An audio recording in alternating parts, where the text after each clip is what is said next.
Good morning. आज आहे वटपौर्णिमा. तुम्हा सर्वांना वटपौर्णिमेच्या खूप साऱ्या शुभेच्छा. आणि आज आम्ही चाललोय वडाची पूजा करण्यासाठी. तर आज माझ्या दारासमोर रांगोळी कोण काढतोय ते पहा. रांगोळी किती सुंदर काढलेली आहे.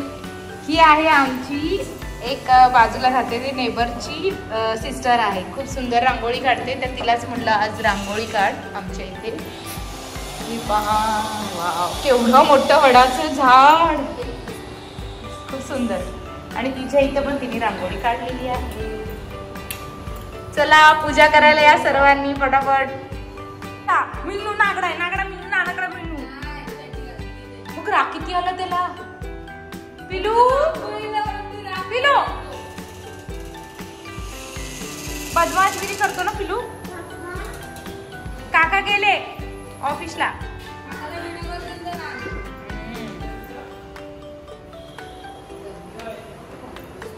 आता तुम्हाला पूर्ण झाल्यानंतर दाखवते. हे पहा, फायनली रांगोळी झालेली. खूप सुंदर अशी काढलेली आहे रांगोळी. हे पहा. आणि तिच्या इथे तिने रांगोळी काढली होती. आमच्या पिल्लूनी रांगोळी पुसली. आता ती परत रांगोळी तिथे काढते. लय मस्ती करतो पिल्लू.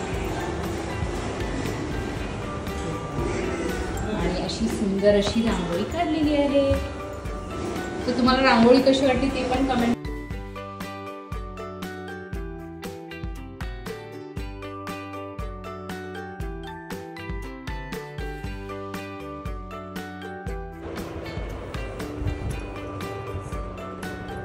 हे बघा, आम्ही वडाची पूजा करायला निघालेलो आहे. सोबत आमच्या मैत्रिणी पण आहेत, त्या पण निघालेल्या आहेत. आणि वडा आता तुम्ही बघितलंच ना, पूजेच्या ताटामध्ये सर्व घेतलेलं आहे जे लागणार आहे पूजेसाठी साहित्य ते. आणि मी रात्री मेहंदी पण काढलेली पहा.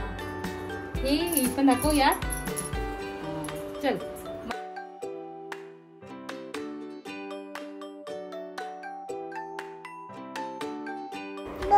वडाची पूजा करायला निघाले असताना मध्ये मैत्रिणी भेटल्या. त्यांना पण हळदी कुंकू लावलं. पुढे वडाच्या इथे जवळ जाताना समोरून मैत्रिणी त्या पण सगळ्यांनी हाय केलं, कारण की त्यांची वडाची पूजा झालेली होती आणि ते निघाल्या होत्या सगळेजण.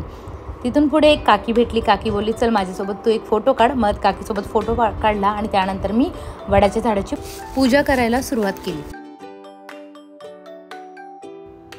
वर्षानुवर्ष नवऱ्याची साथ जन्मी साथ मिळावी म्हणून हा उपवास केला जातो आणि वडाची पूजा केली जाते. मात्र याचे आरोग्यदायक महत्त्व आहे. तुम्हाला माहिती आहे का? खरं तर आपली संस्कृती आणि सण हे ऋतूनुसार बनवण्यात आलेले आहे असून प्रत्येक सणाचे आरोग्यदायक दृष्टिकोनाने महत्त्व आहे.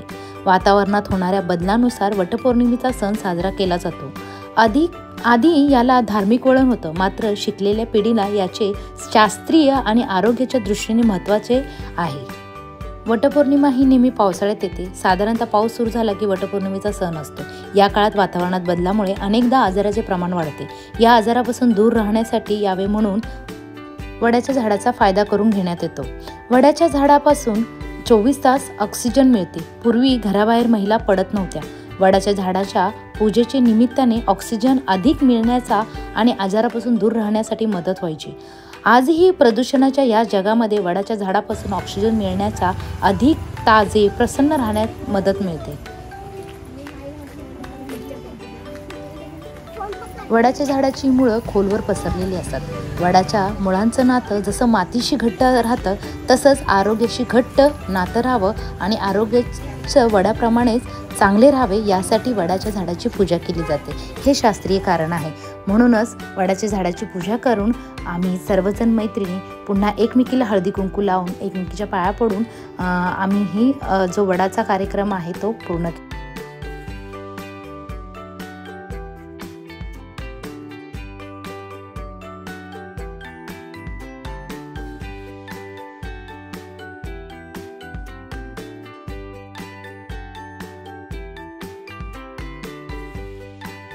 घालतात. जेव्हा आपण पूजा करून झाल्यानंतर 5 मण्यांचं काळ्या मण्यांचं बनवलेलं असतं की ते नातं घट्ट राहण्यासाठी आपल्या मंगळसूत्रासोबत ते मणी बांधले जातात.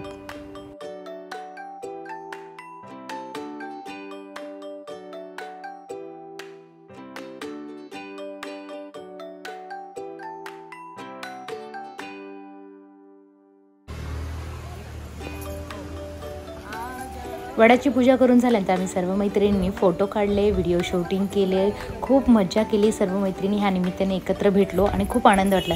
जर तुम्हाला हा माझा वटपौर्णिमेचा व्लॉग आवडला असेल तर नक्कीच लाईक करा, शेअर करा आणि सबस्क्राईब करा.